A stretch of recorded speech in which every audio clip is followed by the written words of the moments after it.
You know, Victor W stasis field is going to be able to allow them to kite back. A lot to work against if you're JD. Hard to look in 4 directions at once as we return with our 2 Rift Rivals teams going face to face. Top Esports and JDG, they return, looking to state their poise in the LPL.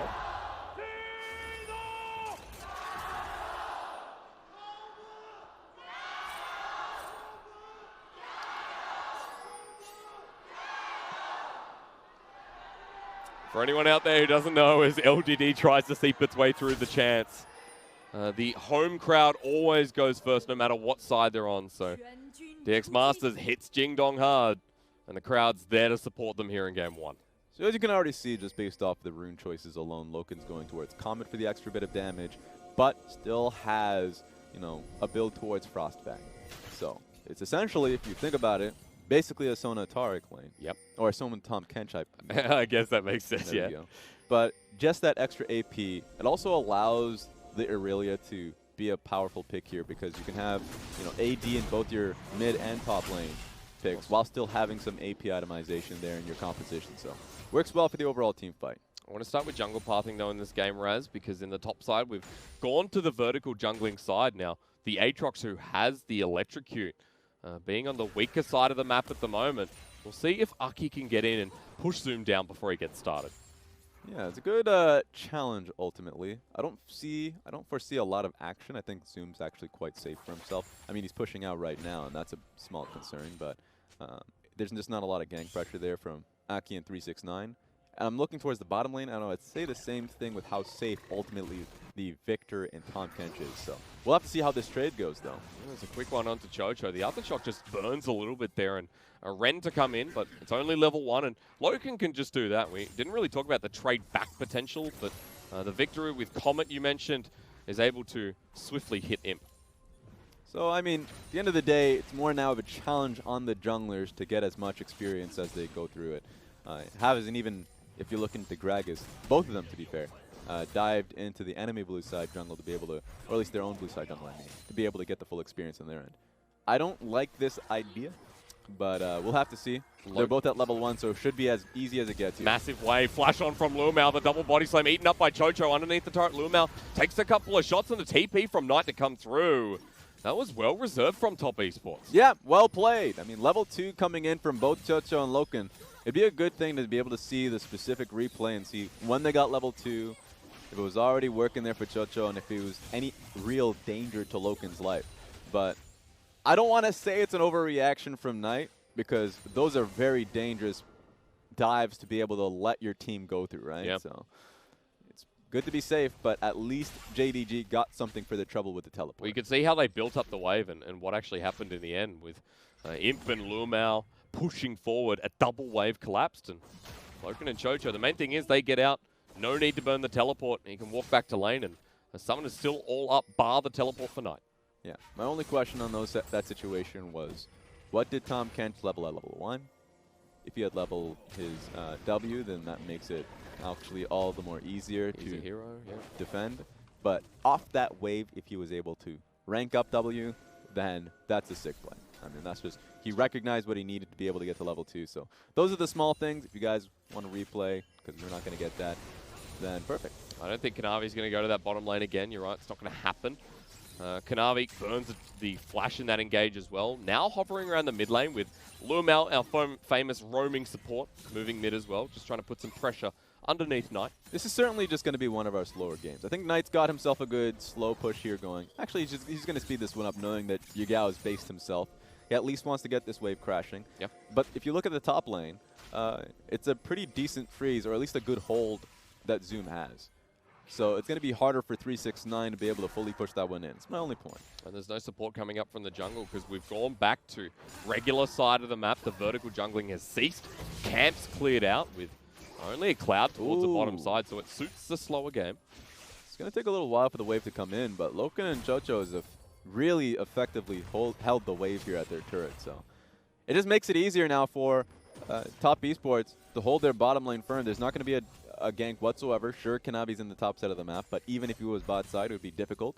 And Imp and LvMao are essentially held in the bot side in a long lane, and you can already see that the Sejuani is there for a possible game. And that camp's gone. Arky level 5. Not going to be spotted out. There's no ward in the tri-brush until Imp finally comes across. There we go. He doesn't need a gank. He's just nearby. So it's still response there. JDG still pushed out in this lane, however. And Imp going to try and hard shove it, just get something back. But for Top Esports, a net win in their weak side of the map. They're not feared of getting 3 versus 2 in the bottom lane. They've got control wards near the back of that dragon in case Kanavi decides it's time to come down. And QiuQiu just does that. Nowhere near LvMao will get. All right, good full push here. My challenge to both these teams have always been, whether they can play to 3 lanes, right? Whenever you see Top Esports playing, they play to Knight and 369 almost exclusively and throw their bottom side away. We've always seen, JD in the spring split, once again, as I mentioned earlier before we got into the games, play to Zoom and do essentially the same thing to Imp and LvMao. And there is a way to essentially look at your waves, play to your waves, and actually protect at least both side lanes. Look at Zoom here. Very smart. He shouldn't actually face any danger. Is it level 16? Or rather 6, excuse me. That's an instant flash cannon barrage. Trying to get something in the top lane, but Zoom out with teleport available. Zoom should be able to TP right back in, but here's the response play. Oh, good control ward. Like I was talking about before, control ward's the spot out, the gank coming down. Yagao jumps onto Knight here in this mid, and LvMao nearby, but it's only going to be a couple of trades back and forth, and really just feeling each other out seems to be this game 1 for Top and JDG. That's the second time that Knight's had the wave at his turret, so there was no real threat there from LvMao being able to make anything happen. So I think I give a lot more credit to Top Esports. There are 2 situations, 2 lanes that are never putting themselves in a dangerous position, and it's making Aki's debut in the LPL incredibly easy. Yeah, playing the calm style with Top Esports. And what we talked about in Champs, like with this composition running towards 30, 40 minutes, how hard it would be for JDG to play in these open spaces around Baron and Dragon. The calmer this goes, the more likely we are to get to that point. So whenever it comes to games like these, you start to ask yourself, what's the priority going to be? Take a look at this first, though. Maybe it's mid lane priority here for Top Esports. They find the gank instantly dead. First blood there onto Yagao. Kanavi late to the party. There we go. I mean, essentially I was about to say it was not going to be about dragons. It's going to be about the lane. Fair enough. Especially Aki being able to hit 6, finds himself that gank, easy gold being put on in Knight's pocket. And it's going to be the same thing because the Cloud Dragon earlier on, all it really does is enable teams to think more about how to get the lanes ahead. If you look at the control ward that LvMao has in the bot side of the map, it enables Kanavi to be looking for lane ganks there whenever possible. So I would say Kanavi, after his clear on Krugs, should base, find himself bot lane, and make it easier here for LvMao and Imp. Make something happen now, especially since he has the explosive cask. And to separate the 2 lovers down this bottom lane, actually not sure how the Mage and Frog would kind of go on a date. You only say lovers for, Zaya Rakan, I get it. I don't never know, call any weird duo lovers. Not even the Nautilus. That just makes too many bad, fanfics. I feel like actually that would be okay. No, it wouldn't. They're kind of like demons, aren't they? No one knows what Nautilus is. You can't call him a demon. He's a demon. No, he does. He's just a person in a mask. Okay. He's got glowing eyes, so I'll make you... Everyone has glowing eyes. They do. Ask the developers. Whenever you see a Pantheon just looks like a human being, but for whatever reason he has orange glowing eyes. He's like an undead Spartacus, all right? No, everyone can't be undead. Okay. I'm just saying whenever there's a design choice, that everyone just has glowing eyes. Okay, you can see I shouldn't be a designer. Just be like everyone's undead. I'm not saying that they made that choice. I'm just saying that any... Leaving the possibility, right? Yes. Okay, all right. It's like, casting with Clement. I just said, Clement, this will happen. He goes, yeah, probably. But that's fair. At this point, as we return to reality, just for a second, Top Esports still big transitions here as Aki going back into the enemy jungle, looking towards top side. You see the control for Top Esports towards that top side is all theirs. Except for the tri-brush, which Aki's about to walk over.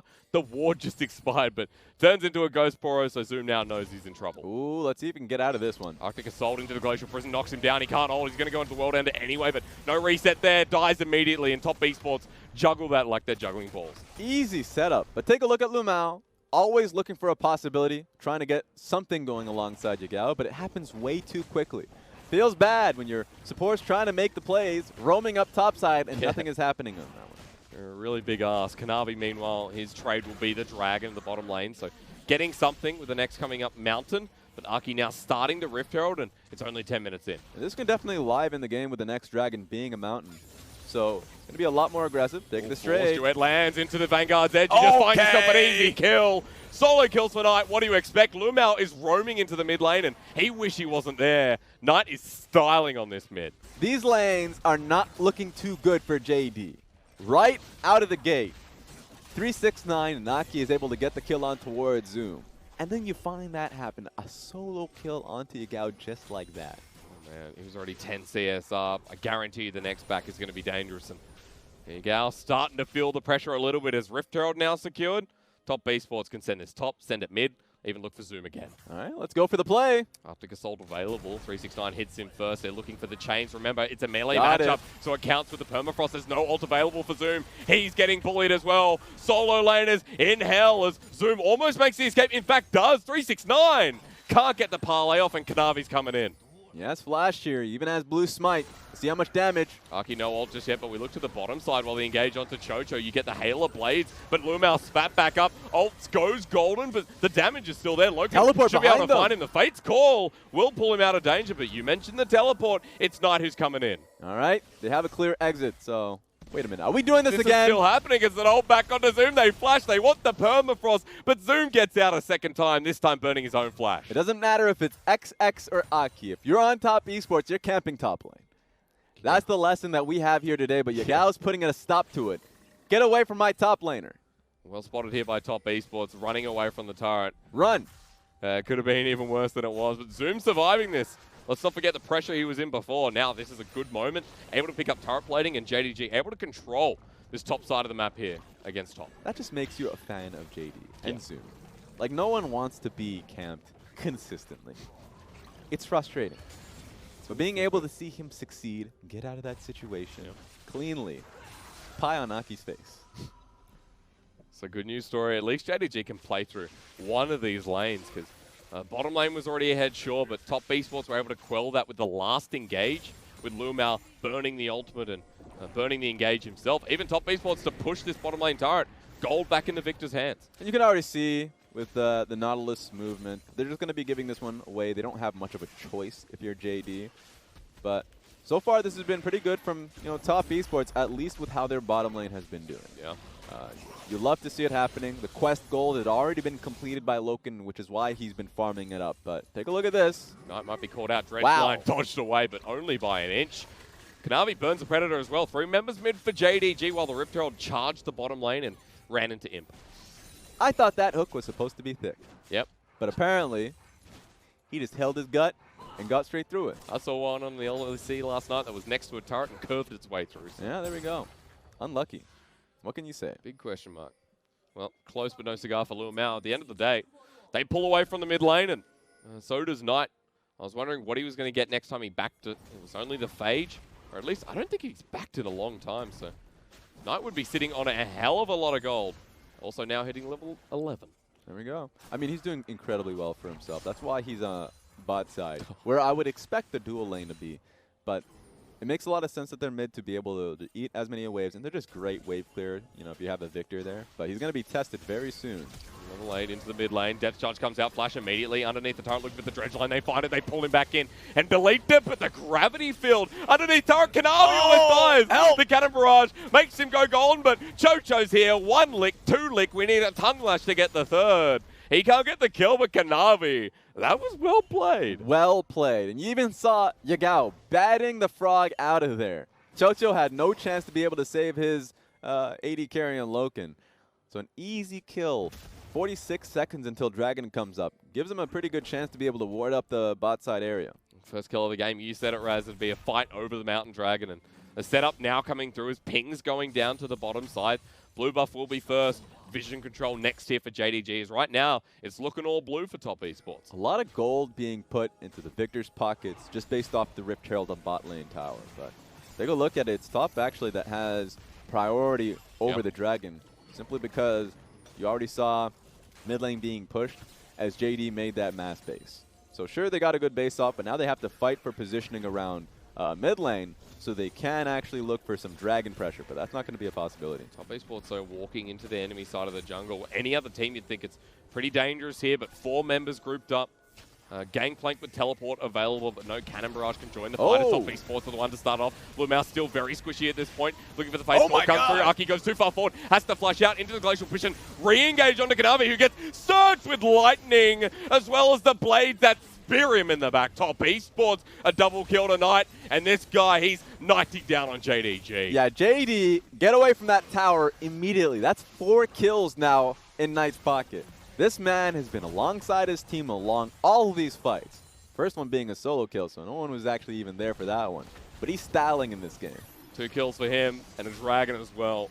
Top Esports keep cashing in, and there's almost, well, not even almost a 5K gold lead at this point for Top Esports. The early game, can we talk about it being theirs? Because it sure as well is now. So the issue with JD, the reason why this was difficult for them was because the wave clear was just not in their favor. I mean, Kalista, of course, doesn't have a Renounce Hurricane just yet. Doesn't have an ability to be able to wave clear herself against the Victor, no less. And Jace is not going to be providing that, especially if he's positioning for poke. True. So that's completely fine. But, I mean, fighting and positioning for Vision Control at Dragon is already tough enough. But if you see LvMao willing to face check, yeah, it's a lot of damage coming across. But take a look at the Kanavi ultimate doing a lot of work on Aki. Yeah. Aki flashing out the way he did was so crucial. If he didn't flash out immediately, he would have been the one dying on that one. And he wouldn't have been able to respond to get that kill on the Kanavi, or at least put him in stasis, hold him firm for Knight to be able to take the kill. And on that note, you said it in the early game, but Aki is playing a good game of League of Legends. This is a transition for Top Esports that, 1, we didn't expect, and 2, didn't expect it to be going this smoothly. Even QiuQiu playing out the laning phase pretty well, considering a lot of AD carry subs don't actually play support too well. Yeah, and to be able to see it happening, and it's mostly, in my eyes, happening because the lanes themselves have been playing really well. True. I think LokeN, QiuQiu, Knight.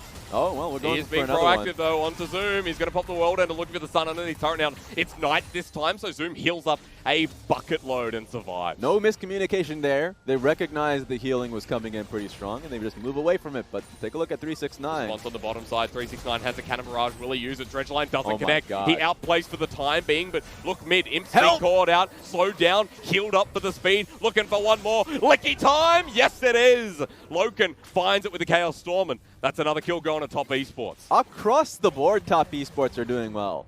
The only strong side JD had was the dive on bot side, and that one went real south real quickly. There's 3 people there. 369 just walked to the right. A good style for Top Esports, and the strength coming off the back of Rift Rivals, a big question. I'm glad to see Top Esports are just as motivated as they were before. Take a look at this. I mean, the lane had already been so strong for Knight, but to be able to see him just be unanswerable on side lanes. Yeah. He was bot side where Imp was essentially wave clearing, and Imp doesn't want to do that anymore. He just wants to be mid and well protected on that one too. Now Knight's answering Zoom on side lane, and of course the Irelia is going to be able to handle him easily. So we're at a state of the game right now. If Knight ends up just putting himself on a 1-4, or at least just throwing himself up top lane and having that shove, they're always going to have vision control in the red side jungle. Hard right now just to get a read on JDG and what they're trying to do. You see towards the Baron is the next call. Set up vision so that this 20-minute Baron doesn't become a reality. But Kanavi has a good answer. Ooh, that was close. I thought Yagao was going to be opened up on with the Irelia ultimate, but Knight didn't want to go for it. But there is an answer. We saw it with Kanavi getting the cask on towards Aki. Yep. Oh, no. We see you, buddy. Flawless duet. Yagao, are you ready for another solo kill, ladies and gentlemen? Knight is. He goes over the wall, maybe too far, but he just turns anyway. Kanavi gets the explosive casket. That was a little bit too much, a 1-for-1 in the end. That's shutdown gold, so I'm going to say it's worth. You know, that was already a struggling Jace. And now you're able to get some kill gold there from Knight. So at least you got that going for you, and it's going to be going in towards the Gragas. Yep. But that's the reality now. If Irelia is on a side lane against the Jace, the Aatrox, there's not much you can do about it. I think next time we're going to be seeing Top Esports put themselves in the same lane assignments, the only difference being Aki will be leaning that side. That if it's going to be a full 1v1, you're going to be seeing a possible teleport, as LokeN has a TP coming up soon. You're certainly going to be seeing the Sejuani at least joining in the fight, being in the area. Certainly unmatchable. There's a Titanic Hydra second here from Knight. So 2 items before the 20-minute mark. It makes that 1v1 even easier. Right now, it might be Zoom who has to match due to the World Ender, due to the potential Death's Dance coming a little bit later that could help him survive. But even through that mid lane matchup, that is what, 2 and a bit gold, 2,500. 9.3K versus 6.8K. Yeah. That is the difference that we have here. That is huge. Yeah. 3K gold difference in between Knight and Yagao. Even LokeN has himself a cheeky 1,000 gold over Imp. So for the bottom lane that we were expecting to play defensively, now on the aggressive end, Tahm Kench and Victor sitting in the mid lane with Aki. That's the least, talked about point of the game. I know it's been silent about it, but just talking about the idea that LokeN was able to get so much going for himself. Yeah, we're just World Ender going to come through. Redemption as well. 369 going to get healed up. He flashes away, but the World Ender gets the reset. Oh, Ching no. Comes in Knight as well. Wants to take on 1v3. Zoom, remember, has the revive, so you need to kill him first. Goes into the stasis, or rather the World Ender being the gravity surge, and the ult lands on him as well. LokeN picks up his second kill of the game. JDG have to disengage because they've lost their top laner as well as top esports. And Knight wasn't able to hit the ultimate, but he was still strong enough to be able to get that kill. So at least the response came through from top esports, and at a great timing with the Mountain Dragon. Double mountain here for top esports as well. JDG back away. Kanavi leaves it for another day, and they're heading up towards the Baron side because now's a good opportunity to get the vision down and start clearing out some of top esports pesky wards. So you can start seeing the gold bounty being there for the victor, and it goes back to that discussion about, how much gold he really had. With the quest gold being completed really early on, the fact that he was able to get that and start CSing immediately, that's why he has that gold advantage over the enemy AD carry. But taking a look at this play, of course, 2 players being able to come in and defend you. The Tahm Kench ultimate actually was incredibly helpful because the Aurelia wasn't just held to her own devices there. She was actually able to get some help, and getting that kill on Zoom was easy because of that. Knight threw his zoning ult in that fight as well. As still towards the second arms, waiting for the third one here for Knight, where many options available, but at this point, JDG trying to force Chocho. Tahm Kench left to his wayside. LokeN's going to do a bit of poke here, is delaying by Chocho. The rest of the team's coming in. They can't kill him because they know the teleport to come in. Aki over the wall, throwing Chocho. The flash is there. They get the Glacial Prison. It's onto Yagao. And Chocho played perfect baiting frog gamers. Cannon barrage as well. Let's just jump onto Zoom. Knight ready to go in, but one is enough. Let's head to Baron. My God, JD can't look for any plays without a response coming through. That's just the beauty of the composition top esports have, with the Tahm Kench there, semi-global, always ready to protect people on side lanes, and in that instance, you thought the teleport. 3 teleports just being a standard in the meta has just made it so, if you are that far behind, you're going to stay behind. But for JDG, is it going to continue? Because Knight found the 2-man force duet. JDG looking for the steal. Kanavi's over the wall, but the Baron's been stopped with the explosive cast. He's late to the party again. Top esports go from right back to left onto the Baron. Triple kill for Knight. Give him the Quadra. Kanavi picks up one, but this Aurelia is still alive, Raz, and Chocho wants to get him as Baron goes down for top esports, and Knight gonna get the chase, but Kanavi's on his way out. Let's go. I don't know about this one, Chocho. Execute? No. 369 finds it. That was still fun at the end of the day. But man, JDG are getting absolutely torn apart. I like the idea Kanavi had. Throwing that cask to be able to separate the enemy team and allow it easier for his back line. Yeah, sure, but the fight was already ended by that point. Aurelia is just way too strong. Yeah. When she was opened up like this, 2 stuns on that one, able to fully commit to the fight after being eaten up, and gets 2 kills instantly. By the time Gragas had anything to do with that with his cast, Aurelia had already found herself a double kill, and now moving towards that triple. Top esports pulled off the Baron at like 2.5k HP as well. As a unit, this is a cohesive team in game 1 that is, as you said, styling over JDG, but further to the point of playing a very good team fight-oriented style. Look, I think their macro has been great. There you go. I think for the fact that Aki and Chocho coming in and what seems to be an emergency situation, with one visa situation, just so people who weren't here for the pregame, Ben was not able to come in because of his visa situation since Rift Rival, so we'll see when he's able to come back. But for now, Chocho, who has role change from AD carry to support, how he's able to do this. And then, of course, just XX has just been ill. So, sick, you'd assume. So, Aki's going to be coming in with his debut, and this is the situation we're in. 2 new players for the team, certainly different dynamics, and they're able to just essentially go back to what made them strong, which is Knight, 369, play the top side and succeed in the early game. Those core members have been having a performance itself as well. Knight now 8-1. Sterek's Gage coming very shortly as the level 16 Aurelia is 3 levels ahead of Yagao. I guarantee the gold's even further up, and right now trailing behind. Top Esports looking for the siege in base, and 369 can sit in the mid lane, the 1-4 in full effect. This is what you got to love about Knight. There are a few players out there that are just that confident, that skilled, and they just play to what is their own skill and advantage. Chovy and Showmaker are 2 players that you have in the LCK that have that identity, and in the LPL, Knight is that man. Just constantly showing us game 1 was only a taste, or rather is at the moment. Feels like was is going to be the saying in a second as 12k gold lead, the first inhibitor dropping down.